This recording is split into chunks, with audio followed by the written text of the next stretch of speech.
Welcome to the NBA Carousel. I'm Megan Price. This is a friendly reminder that the NBA Carousel is a Sideline Sports Network production proudly sponsored by Score No Score app, available for download on Apple and Google Play Store. There's a demo on how to use the app on Sideline Sports YouTube network channel. But let's jump right into the show. We have Will Vogel joining us covering the Charlotte Hornets. Hey, Will, how are you? Good. How are you, Megan? I'm doing really well. So talk to me about your team. Y'all had a really interesting week. I know last week you said you thought y'all would go probably 2-2, and y'all ended up going 3-1. So congratulations on that. And then you guys had a really big win against the Dubs. Yeah, it was a great week for the Hornets. The only loss was to the Lakers. LaMelo Ball had a triple-double, though, and Rozier had 29, Hayward had 21. But overall, the week was awesome. Right. We beat the Grizzlies, who are an up-and-coming team. Hayward had 25 points. Oubre had 37 off the bench. Oh, my goodness. Amazing performance. Love And that. then we played the Knicks, beat the Knicks. LaMelo had a double-double. Bridges had 24, and Hayward had 22. The Warriors win last night was huge. I know a lot of people went. I did not go, but I saw highlights. Bridges at 22, Ball at 21, and Rozier at 20. So overall, it was a great week for the Hornets. Absolutely. And it's worth mentioning, even in that loss that you guys had, it was an overtime loss. It was extremely close. It was 126-123. So against a team like the Lakers, I think that's an excellent measuring stick of where you guys are currently, and then definitely beating the Warriors. So a question that I had on another show about the Hornets, and I wanted to bring it to you and see what your thoughts were on it. Who do you think is the best player on your roster? There's a bunch. Honestly, I still think it's LaMelo. LaMelo. Okay, so I think it goes LaMelo, Bridges, Hayward, or Rozier, Hayward, then Oubre. Okay, so interesting. I give the slight edge to LaMelo. Okay. I really felt like Terry was probably your best player. But Bridges has developed a lot over this last season as well. So I think it's between them two. Just my personal opinion, I think Terry has that excellent veteran leadership, but LaMelo is definitely moving up there as well. So I just wanted to kind of get your point of view on that. Yeah, and Bridges, like I told you last week, has expanded his game from just being a paint scorer to having a good jump shot now. He's definitely developed. Definitely. And so your upcoming game that you have is going to be against the number one team in the East right now, which is pretty surprising for them. But you play the Wizards. Hold on. You play the Wizards Wednesday. Yes. So what are your thoughts on that game? And just that it's so interesting that the Wizards are at number one in the first place. Yeah, it is very interesting the Wizards are number one, but I think we'll give them a fight for sure. Absolutely. I know they've got Bradley Beal and they're playing hot as of late, but we've got scorers from all different positions. And I definitely think we'll give them a fight for their money. Absolutely. And then after that, you guys play the Pacers on Friday and then the Hawks on Saturday. And then you play the Wizards again come Monday. So this is just a East Coast run for you guys. And once again, I think this is going to be an excellent measuring, not just with the Wizards, but it'll definitely playing all these teams right here. Some of them being rival teams. I think this is going to be very important to show where you guys stand in the East. You're currently ranked 8th. And what are your thoughts on who's going to be the toughest game out of that? Well, I know they're kind of struggling as of late, but Atlanta, because you got Trae Young, you got Bogdanovich, you got Collins, you got Capella. Our big men, and I hate saying this, are going to struggle against Capella and John Collins because they're both great inside scorers and they're both great defensive players. So, personally, I think even though the Wizards are the number one seed, I'd still give Atlanta the toughest opponent because you got Trae Young. LaMelo Ball is a great player to guard Trae Young, but Trae Young can shoot from literally anywhere. And then, like I said, Capella and John Collins are paint dominant offensively and defensively. Absolutely. I know that before John Collins re-signed with Atlanta, the Spurs were looking into him, and I was really interested in bringing him onto the team because, like you just mentioned, he has an excellent defensive presence, and I think that's hugely important. To be able to play both sides of the court, not to just necessarily just focus on defense or just focus on offense. When you have a player that's able to do both sides well, then you're absolutely a threat. So. Anything else that you wanted to touch on over this last week? No, I just think personally, if I had to guess, we're gonna go 2-1 this week. Okay. Before Monday's game against the Wizards, but I think we could beat the Wizards. And I think we could beat the Pacers, honestly. Okay, I do think you guys can beat the Wizards. I'm thinking y'all are probably going to split with both of those. May drop the Hawks, may not. You guys are pretty hot right now. Exactly. And the Hawks are at 13 right now, so they are struggling some. Yes, they are. And that's absolutely. The thing. So I think you guys capitalize on that and are able to beat Atlanta and Indiana. So I would say probably 3-1 is my expectations out of that. 3-1, yeah. Mm-hmm. That's a good presumption. Yeah, we'll lose one to Washington, but I think we'll win the other 3. Agreed.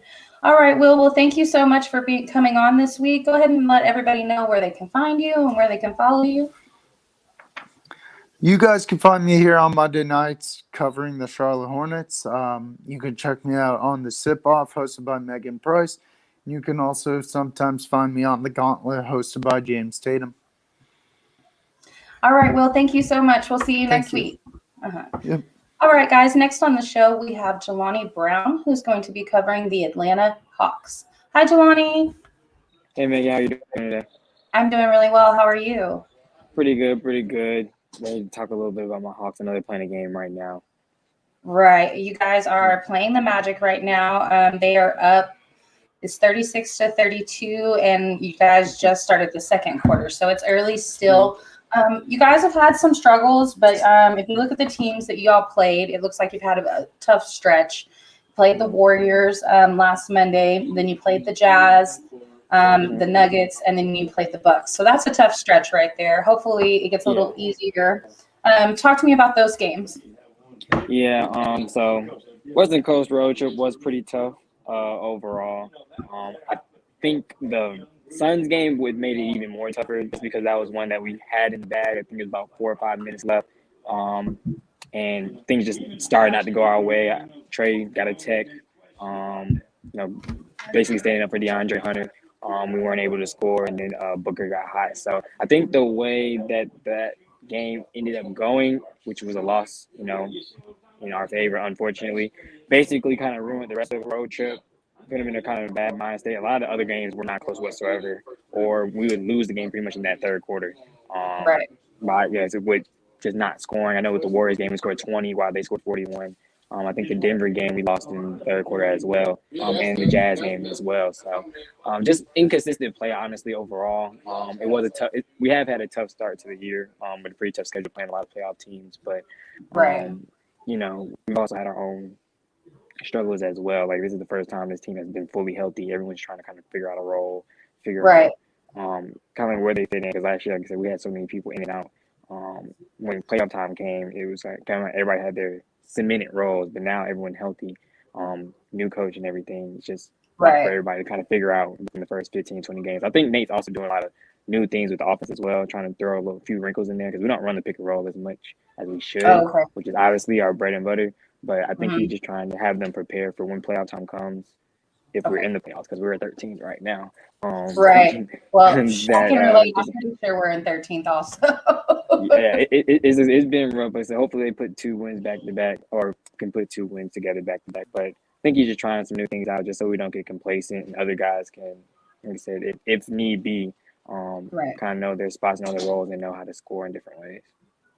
Well, on some positives, though, Trey and Steph are currently shooting the same percentage from the 3, and Trey is shooting better from the field overall. He's third highest scoring average amongst point guards with the second highest in assists. And he's also at the top amongst the field also with that. So, I mean, Trey's doing Trey. So I don't think that's going to be the issue. And I definitely feel like, oh, we lost the connection. Hold on.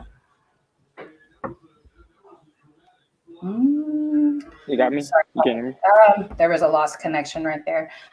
Jen is coming back in just a second. Okay. So, coming up, like you said, you have the Magic right now, and then you guys play the Celtics on Wednesday, the Hornets on Saturday, and then OKC on Monday. So what do you think is going to be the toughest game out of those? I want to say, honestly, I think the Boston one might be. They've been up and down, but the last few games they've actually played pretty well. Schroeder's coming alive, and Jason Tatum's still struggling a little bit, but he can turn on, or eventually, I think it will turn on at some point. Jaylen Brown's been really good as well, but that's just it's been an up and down team, but it's still a veteran-led type squad. They got Al Horford, they got Marcus Smart, they got a lot of pieces that I think are work well together. So I would say that one may be the toughest one. I will say I think the Hawks are glad to be back home, like I said, after a treacherous road trip.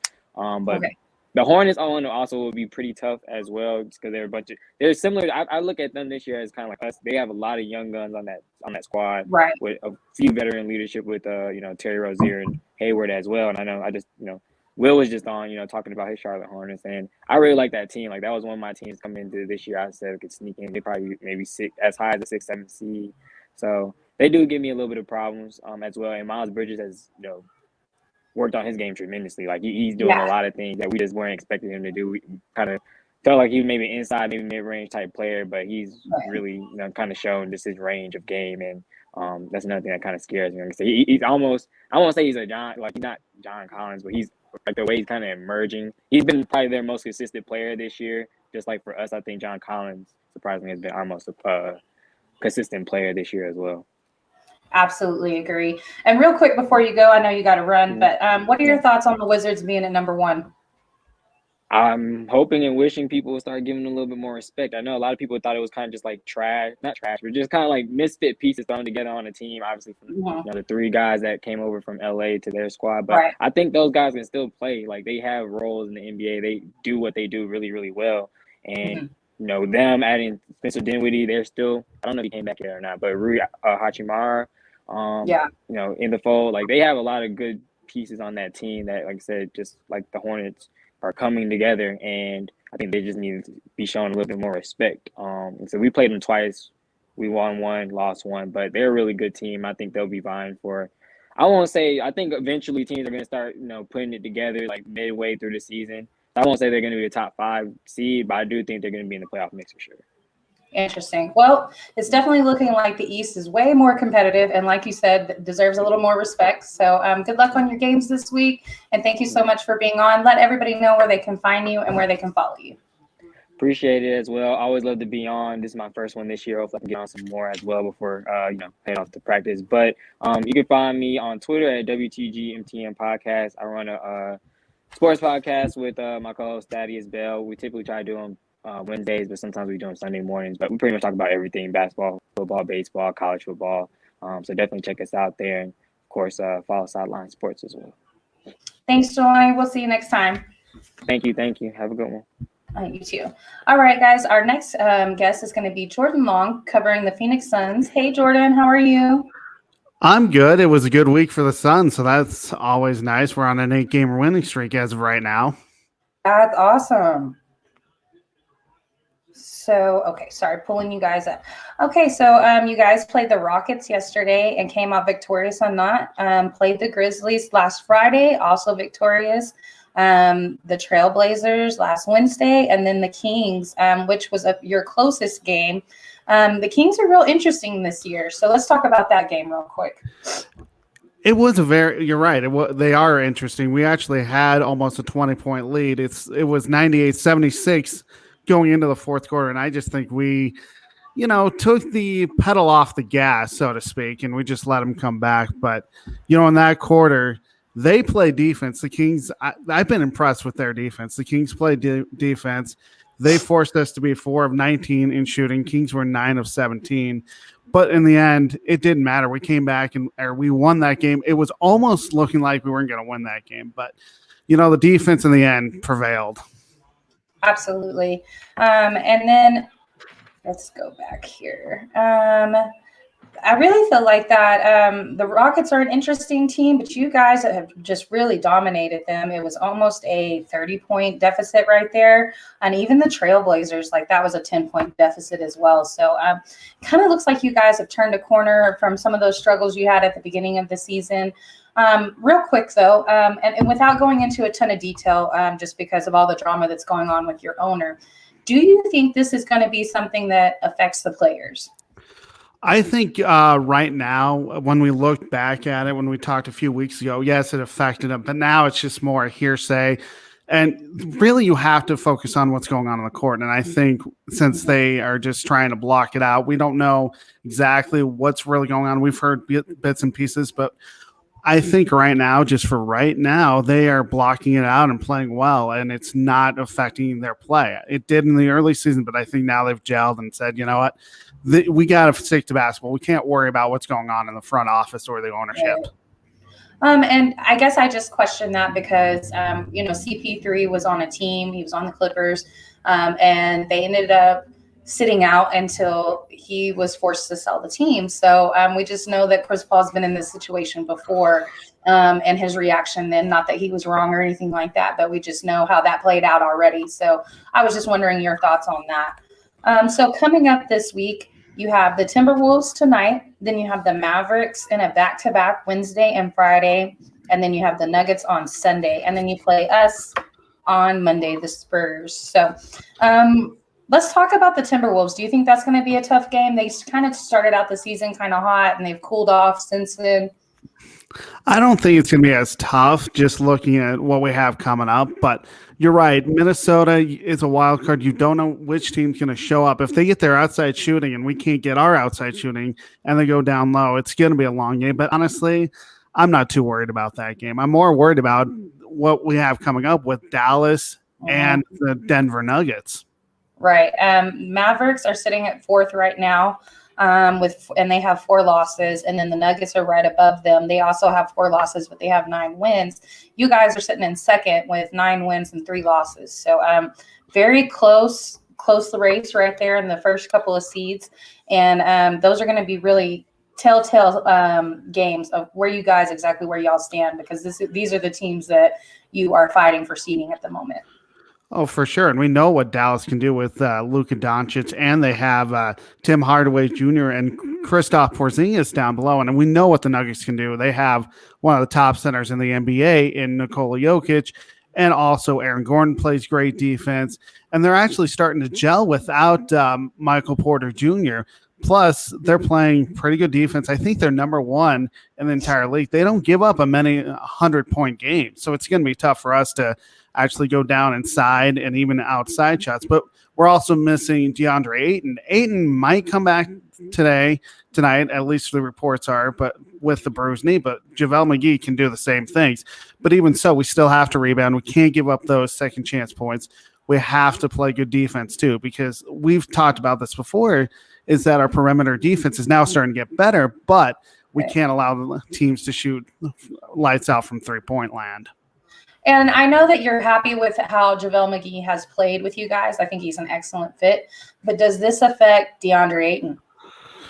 I think we'll only know that when he comes back. If he's struggling, yeah, you could put JaVale McGee into the starting rotation. You could take Ayton out. But I think when Ayton comes back, he'll start on the bench. We'll see how JaVale McGee does. But if whatever we end up doing, it won't matter. We have 2 good centers. So that's actually a nice little concept to have 2 of one of the better centers in the league. You have DeAndre Ayton, who's, getting up there, and you have JaVale McGee, as we all know, he's a veteran. So I think for right now, you do not fix what's broken since it's not broken. Right, definitely. And then what were your thoughts on playing the Grizzlies? Now, you guys really dominated them last week. It was a 25-point deficit there. Do you think they just had a bad game, or do you think the hype they've been a little bit overhyped?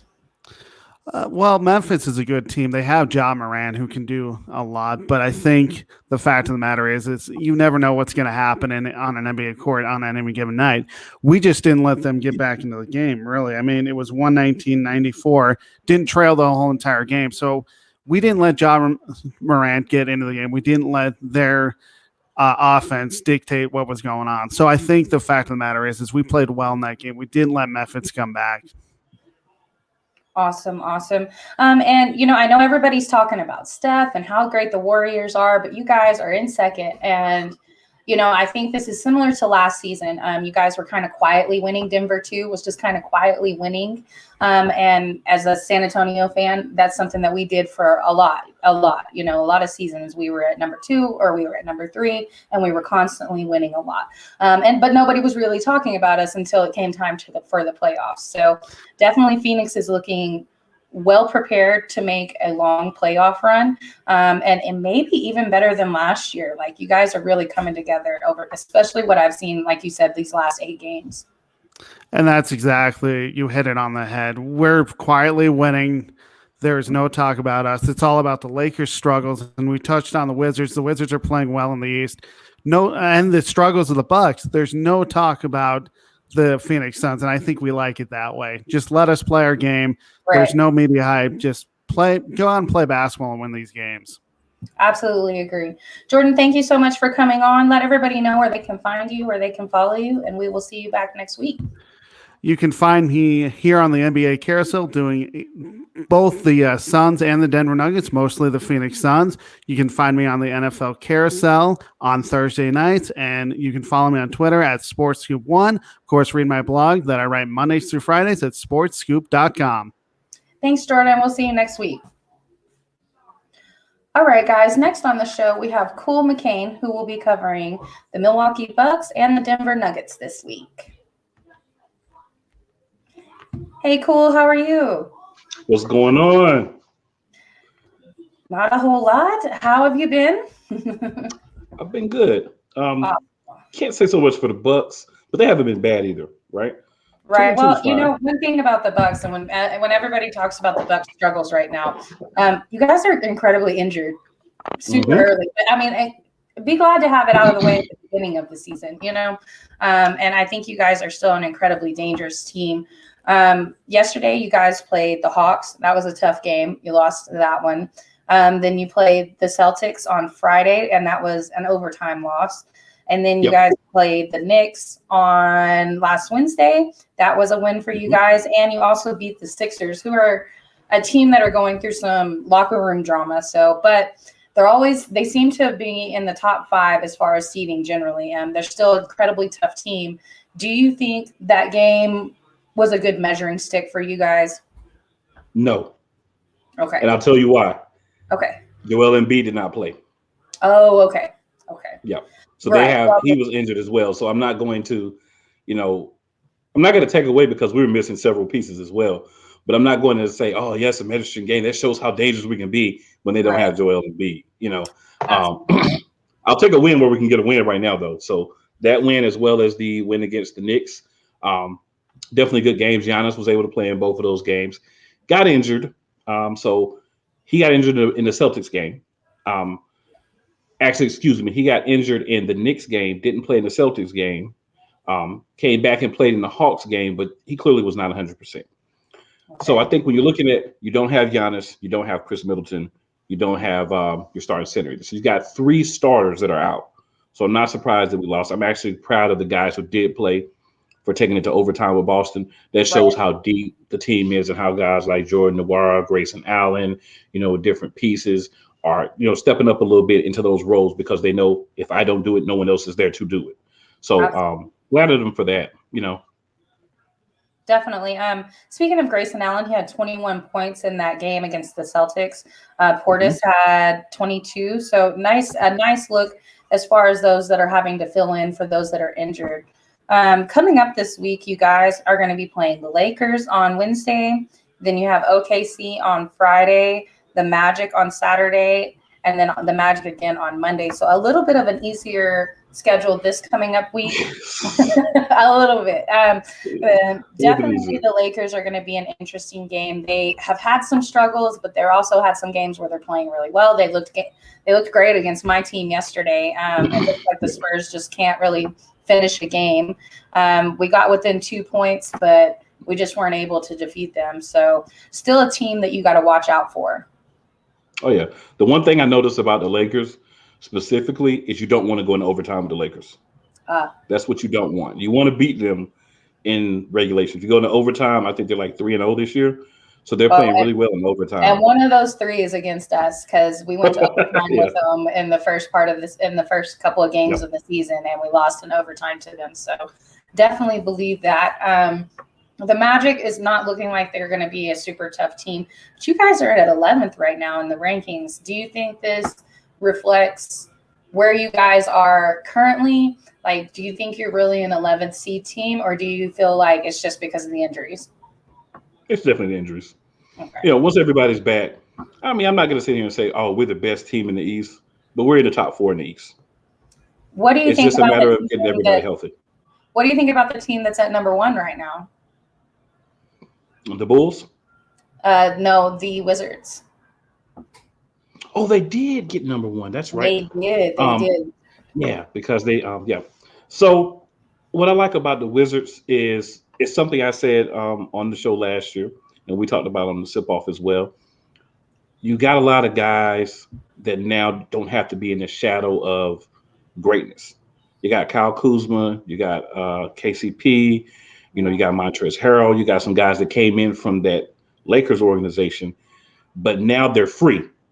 Now they're free to be themselves. When you watch young guys play with like LeBron, you notice it's like, can I shoot? Can I do this? Can I do that? So you're not really playing your game. Right. Now that Kyle Kuzma is in the East, then he has the ability to be like, okay, this is what I'm going to do. This is how I'm going to play it. I'm going to play my game. I'm a closer. I'm a guy that can go out and get buckets at the end of the game. I'm a guy that Bradley Beal can rely on to be that secondary scorer.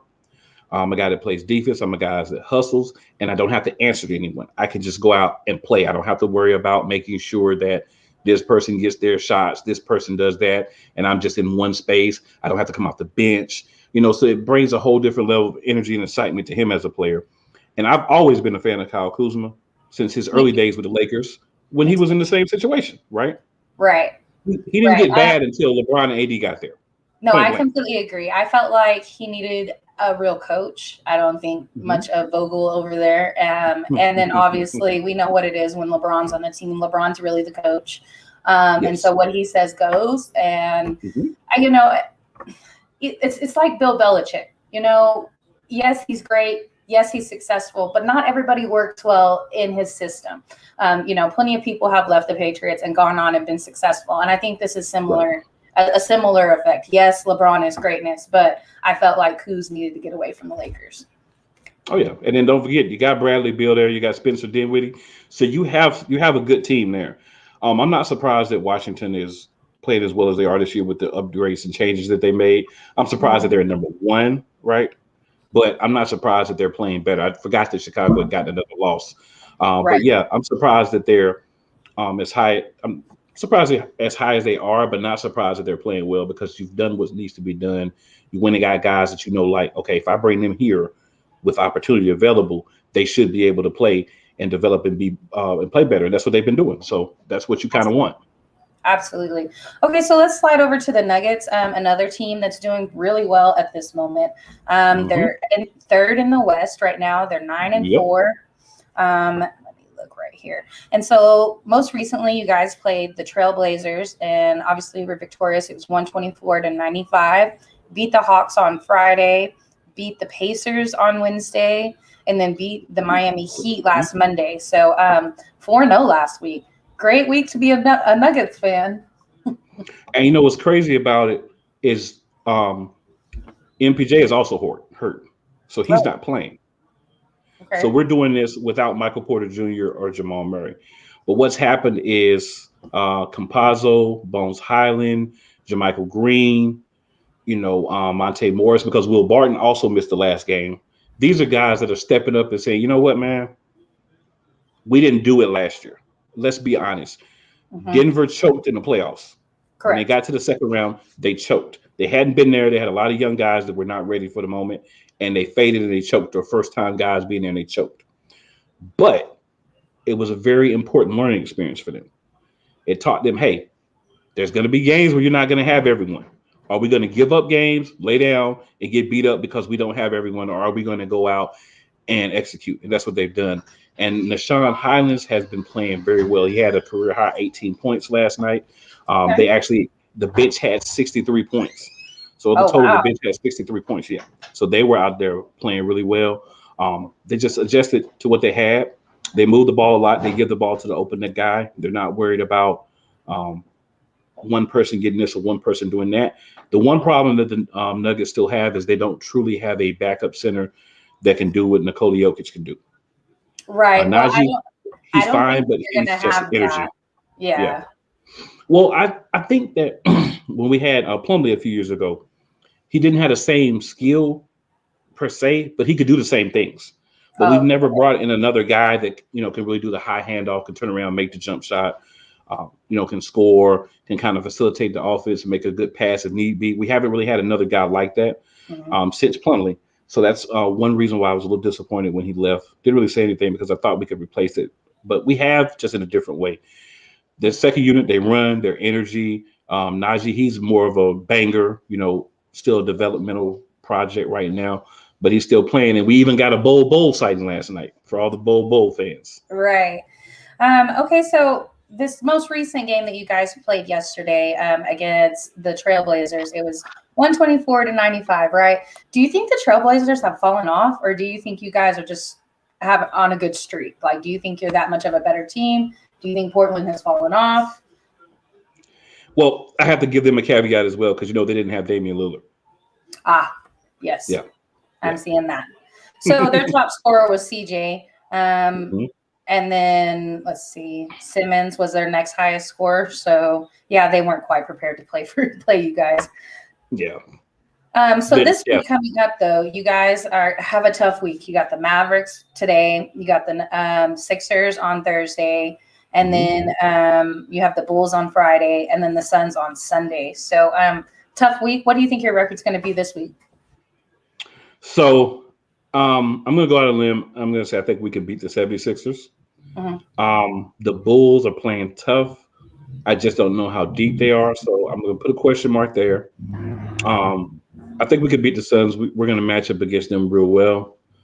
I'm going to say we're going to go 3-1. 3-1. Okay.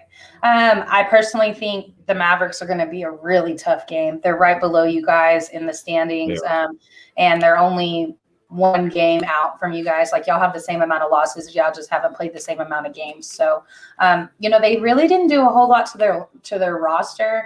And I thought that they looked kind of stale in the playoffs, but this year they came in hot, and Porzingis is actually playing really well, up to what we thought he should have been playing for the past couple of seasons. What we haven't seen out of him, we're finally starting to see. So I think that's going to be a really dangerous game. I think you guys go 2-2, but 3-1 is very possible. Yeah, I don't think we'll beat everybody this week, but I think we're going to be able to pull out 3 wins. Like I said, one of the things about us is the depth. We can go even with injuries. We can go a solid 10 deep, even with injuries. So when you can go that deep, and you have a lot of guys that are explosive offensively, and they don't need a lot of shots to score, and they're all buying into pass first. So if I have the shot, I'm going to take it, but pass first. And I want to also say real quick, Aaron Gordon is actually playing on the offensive side of the court.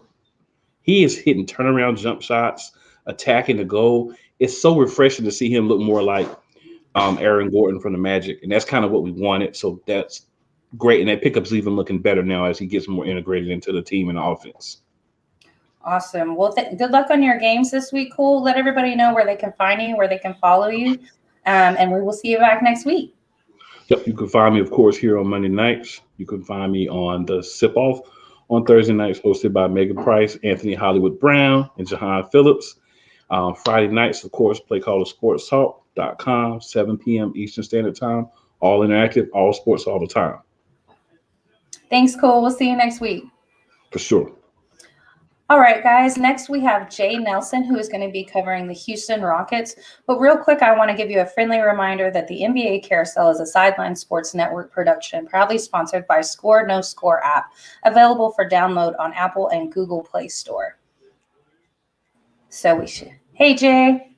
What's going on? What's going on? What's good? How y'all doing? Doing really well. How are you? I see you got a fresh haircut. Yeah. The fro had to go. So. All right. So talk to me about your Rockets. How are you guys looking? Shoot, 1-11. But looking at it in retrospect, and I know like moral victories don't count and coulda, shoulda, woulda. But if you really look at the game so far this season, like the Rockets could easily be 6-6, provided they have to learn how to close out games. I have seen games to where either we'll have a halftime lead or the deficit at halftime will be like no more than like 8 or 10 points and whatnot. Right. And it's just about being stronger in the second half. I think our biggest problem is we need to be stronger in the second half, especially in the fourth quarter, because in sports the fourth quarter is the money quarter. That's where you earn your money. Spurs are having the same problem. Fourth quarter is tough for the Spurs also, so I completely relate to that. Yeah, it's like you can't just fill your tank up for 3/4 of the trip. You want to fill your tank up for all the way to your destination. So that's what that's all about. But just real quick, like over the last 2 games, like we had the joint against Portland, and KPJ had 18 points. He was actually the leading scorer. Had 5 rebounds and 5 assists. Wood had only 8 points, but he did have 15 rebounds. Homie really is crashing the boards this year, So I wouldn't be surprised if he's somewhere in the top 10 as far as rebounds. I know it's only 12 games in, but I'm expecting him to be like one of the rebound leaders this season. And our new guy, Sengun, had actually 12 points and 4 rebounds off the bench.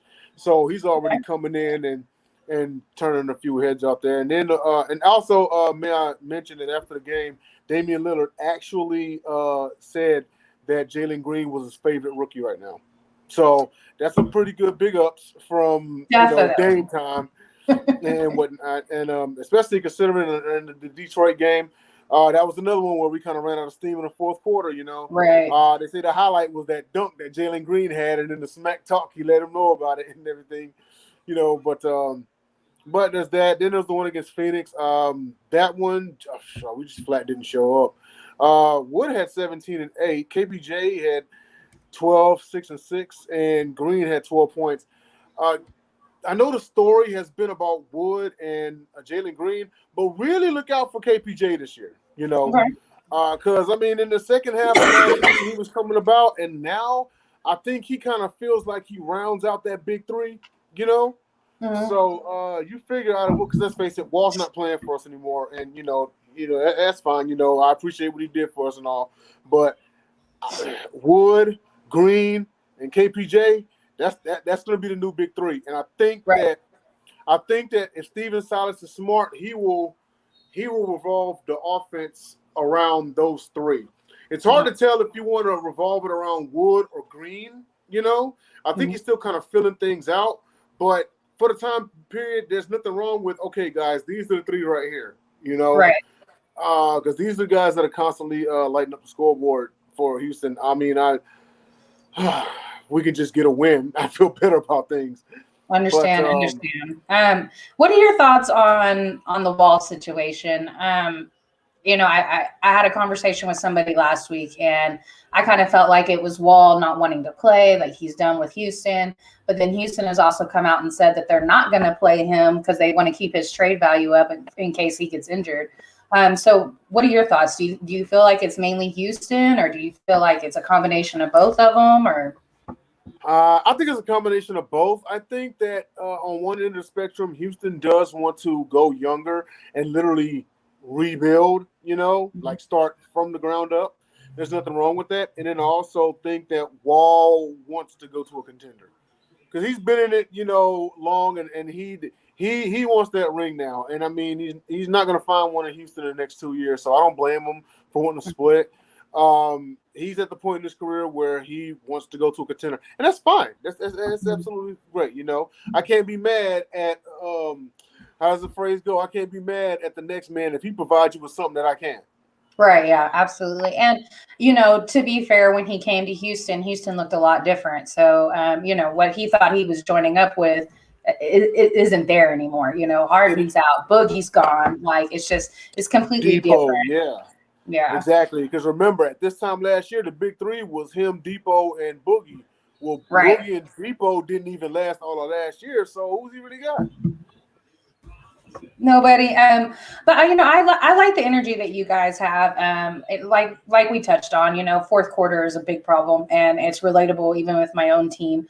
So this week, you got the Grizzlies that you play tonight. Then you have OKC on Wednesday. Then you have the Knicks on Saturday, and then the Celtics on Monday. So if you think you can get a win this week, who do you think it'll be against?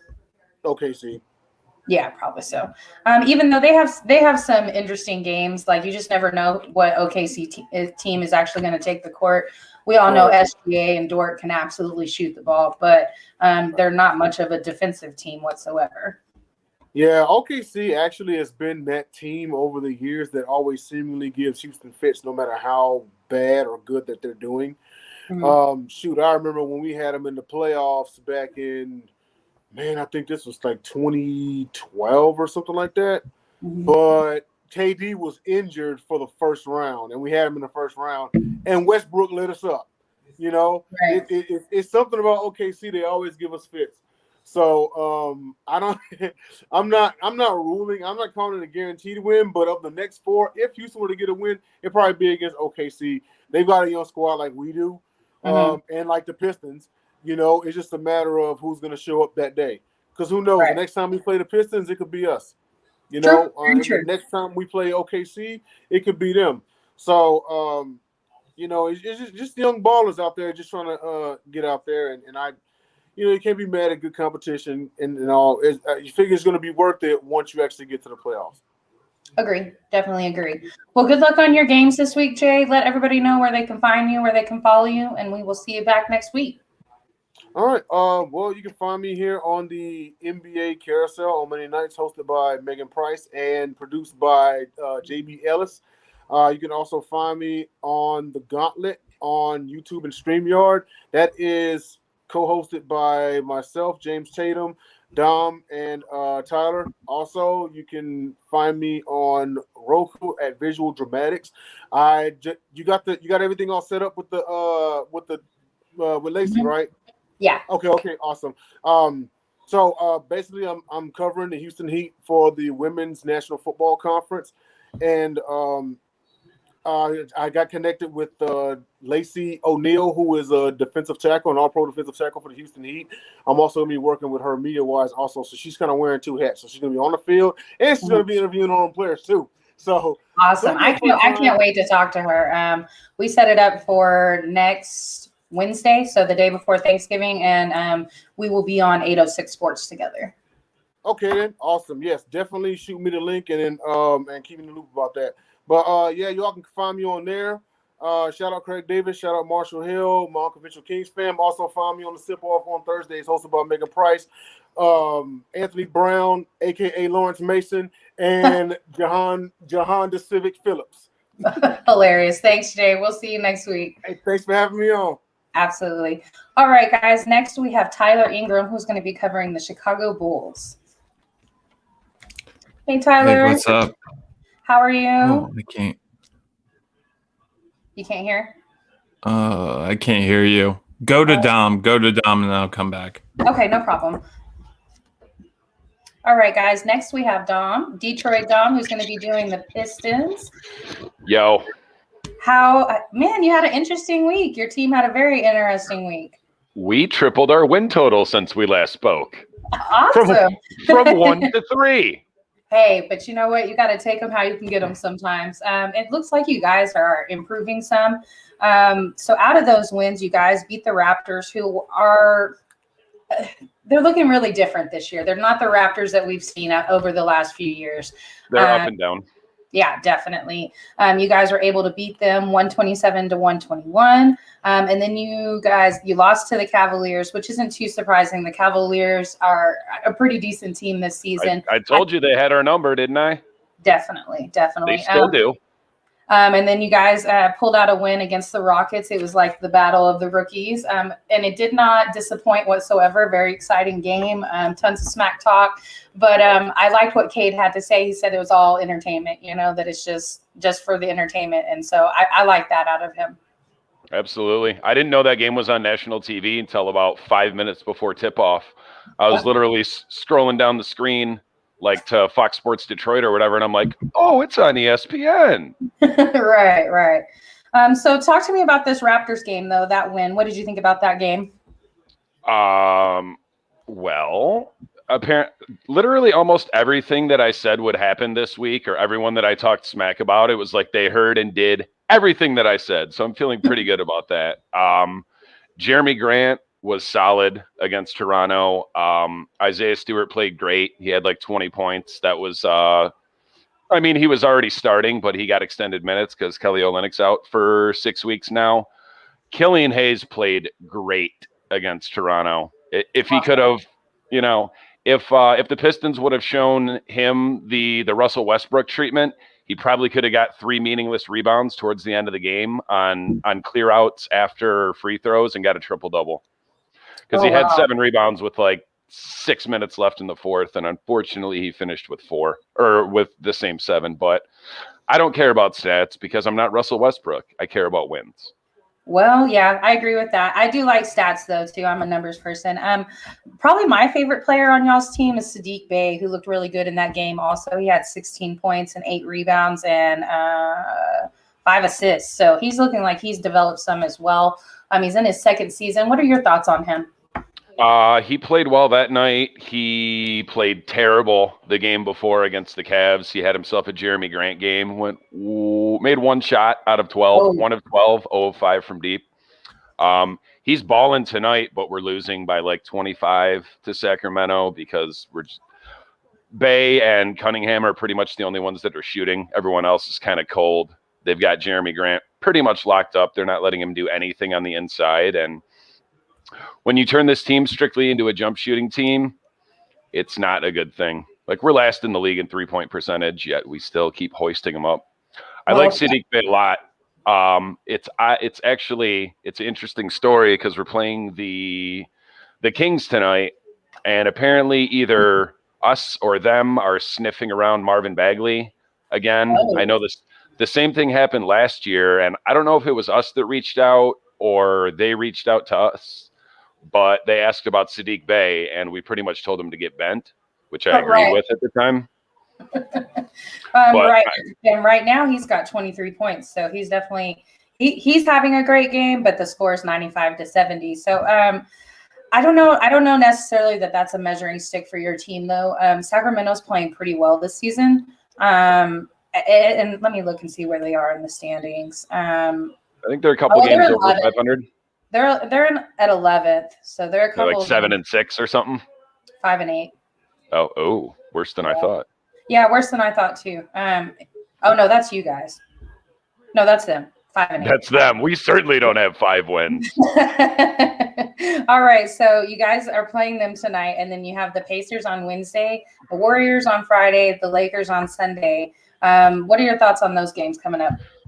Kind of a tough slate this week. The Pacers, I think, are just a couple games ahead of us in the standings. I think they have like 5 wins. I would say 2 of those 3 games are winnable. We're not, under no circumstances are we beating the Warriors. We just won't.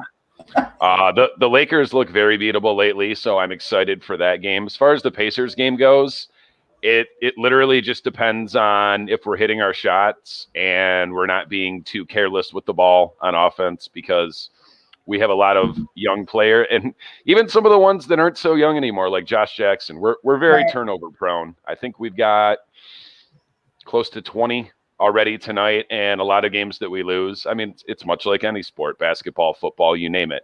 When you lose the turnover battle, it's hard to win games. Absolutely. I forgot what I was about to say. Well, good luck on your games coming up, and let everybody know where they can find you, where they can follow you, and we will see you back next week if you're able. Absolutely. Thanks for having me. Mondays, which is tonight here on the Carousel, hosted by you. Tuesday is the Gauntlet at 10 p.m. hosted by James Tatum, myself, Jay Nelson, and Tyler Ingram. Thursday at 7 Eastern is Alex Fleming's NFL Carousel hosted by Alex Wilson. Also, your sip-off shortly thereafter, 8:15, 8:30-ish, and then Fridays at 7 on YouTube and StreamYard, the We Are Lions Nation podcast. Another fun week coming up, I'm sure. Right. It is tough. Well, hey, you guys didn't lose. So, Undefeated for 2 weeks in a row. Bye week and, Steelers. Well, congratulations on not losing. And we will see you back next week, Dom. Absolutely. All right, guys. Next, we're going to have Tyler, who's going to be covering the Chicago Bulls. What's up? Can you hear me? Yes, I can hear you. Can you hear me? All right, cool. Yes. Awesome. It happens. Well, talk to me about your team. So I like how the Bulls are looking. We just found out that Vucevic is in a COVID protocol right now. So I've been watching this team without our big man playing, and I really like what I'm seeing from everybody. Last night was a first. Alex Caruso, 6'4", played power forward for us last night. We've been playing small ball, but we're shooting really well right now. I'm really impressed. When we beat Brooklyn on Monday night, we outscored them 42-17 in the fourth quarter. Granted, this week Steph Curry did drop a 40-piece on us on Friday night. Well, that can happen to any team in the league, literally. So he jacks them up from the half court. So it's not a whole lot of defending you can do with that. If he's hot that night, he's just going to be hot that night. Now, the Mavericks game was a question mark on y'all's schedule for me. I didn't know exactly. I felt like y'all were similar. Yeah, I thought that was I remember when we talked last week, I thought the Mavericks one was going to be a W for the Bulls, and I said it's so hard to turn around and play Steph Curry after that, though. Right. Which, I alluded to Steph possibly dropping 40, and soon enough he did drop 40. But that was we played well against the Mavericks, and then last night was a big one against the Clippers. Clippers were hot, going into that game. They were, a 7-game winning streak at that time. So the Bulls snapped a 7-game win streak. They got some, recognition from people. They're saying the Bulls are the number one now for most points in the fourth quarter right now this season. Oh, wow. Derozan is averaging the most fourth quarter points by a player right now. And Derozan and Levine averaging 52 points per game this season, most by a duo in the league. That is a lot. Derozan really showed out in that game. He had 35 points, 7 rebounds, 5 assists. And then Levine with 29 points, 8 rebounds, and 2 assists. So we did not a ton of points from LaMelo. He had 10 points in that game. Is that pretty typical for him, or is he usually a little bit higher than that with you guys? For Lonzo? Yeah, usually he's a little bit higher. Usually you want a little bit more from him. But this week, we even talked about it, that rookie's coming along more. So they're giving more minutes to that Ayo Dosunmu. And they've been messing with their rotations. Like the Bulls, since Vucevic is out now. So they're really playing with that rotation. That's why you see small ball, and then you see them, use some of their bigs. They use Elise Johnson still. And Tony Bradley, they still use those guys, but they're, now they've been playing with their lineup. So Lonzo's not getting as many minutes as Zach Levine and DeMar DeRozan are currently. Okay. Well, that kind of makes sense. When you have something that's hot like that, you don't want to fix something that's not broken, and they're obviously doing really well. You guys are in third in the rankings. So the Wizards are number 1. The Nets are at number 2. What are your thoughts on both of those teams? And just as far as the competition goes over there in the East? Yeah, I like what the Wizards are doing, and I give them a lot of credit. You pick up Spencer Dinwiddie, and you put him there with Bradley Beal, and those are 2 electric players in the league. Kyle Kuzma finally found a role for himself, kind of going back to form for him. I like what the Wizards are doing. I don't know if they're going to hold on to be a number 1 seed throughout the season, personally. But I still think they're a playoff team. And then the Nets, the Nets are a tricky one for me. I said that Miami was still the team to me like a couple of weeks ago that I thought possibly still the best team in the East. And it's wide open this year in the East to me. It is. It really is. Because you don't know if Milwaukee's going to come back, and I love what the Bulls are doing. I mean, people got to realize that we're winning these games without, Vooch. So this is when we get them back, it's going to even work better. And then the Cavaliers are right below y'all in the rankings. They have the same amount of wins, but they have one more loss. Do you think that's a team that's going to be able to maintain the steam they have right now, or do you think they're going to fall off some? Oh man, I feel bad for Cavs fans because I like Evan Mobley. I think he's a very good player. And what Ricky Rubio is doing kind of rejuvenated his career in Cleveland right now. It's really, it's special what they got going, but I don't think they're going to keep it up. I think eventually, we're 12 games in a season, but let's play another 15 and see where the Cleveland Cavaliers are then. Absolutely. Excuse me. So coming up, you guys have the Lakers tonight. Then you have the Trailblazers on Wednesday, the Nuggets on Friday, and then the Knicks on Sunday, Pacers on Monday. So an interesting week there. What do you think about that Lakers game? I'm excited for that game tonight. I think this is the time for, the Lakers are kind of sleepwalking into the season right now. They kind of are playing lackadaisical. The Bulls are playing very good right now, especially coming off that win last night. I think Chicago's coming in here hot tonight, and I think Derozan and Levine, might be cooking tonight. Absolutely. And I feel like Portland has really fallen off.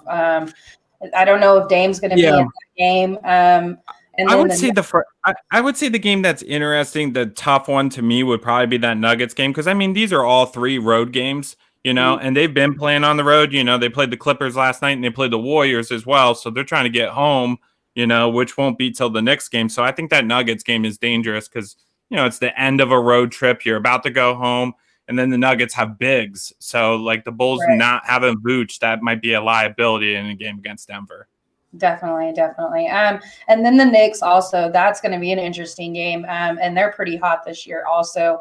They've had a few struggles in their rotation, but they seem like they're kind of working that out most recently. Derrick Rose is still doing Derrick Rose things. Right. And they're excited for that. Same. I love that.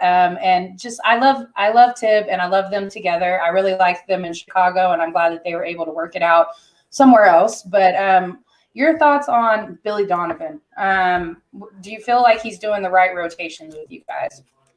I do, honestly. And he got pretty hard on them after the game against the Warriors. He said that, you guys are hanging out on the baseline. You're not trying to rebound. We don't have Vucevic here, so we're not, getting a guy that's going to eat, 10 to 15 rebounds a game for us. Right. So, he wasn't mad that he was frustrated they weren't following their shots. And, ever since that game against the Warriors, the way they played against the Clippers last night and going into the night, I think they are playing a lot harder now, So I do like Billy Donovan. I think he's doing the right thing. And I don't know if I really want the Bulls to really go out in the free agency and to try and, sign a big until Vucevic is back. We're hoping that, he gets through this and probably misses another 3 or 4 games and then he comes back. Right. But I don't, we spent so much money in this offseason, and trying to get everything to work out, we just got to be patient. So I like Billy's approach. And so we heard a lot of rumors before we saw what the Lakers actually did. And it was rumored that DeMar could go to the Lakers and that it was going to be him, Lowry, paired up with LeBron and AD. Do you think the Lakers are kicking themselves for not picking up on those two? Yeah, I do. I think absolutely. And I've been very vocal on the sip-off and other things. I never liked that Russell Westbrook deal for the Lakers. I don't think it's going to work. I don't know why he left Washington because they improved. They were looking good at the end of the season. So and is he going to be kicking himself? Because Washington, all of a sudden, it's probably not fun for Russell Westbrook watching this. Interesting drama going on right now in the NBA. Tyler, tell everybody where they can find you, where they can follow you, and we will see you back next week. Yeah, I'll make this quick. You guys can catch me on the Gauntlet, hosted by the guys. You can catch me on the Sip Off, hosted by Megan Price over here to my left, and you guys could catch me on the NFL Carousel as well. Peace, y'all. Thanks, Tyler. All right, guys, this is just a friendly reminder that the NBA Carousel is a Sideline Sports Network production, proudly sponsored by Score No Score app, available for download on Apple and Google Play Store. And also, if you have a chance, check out the Sip Off this Thursday from my page. It's our 1-year anniversary show. Thanks for watching, guys.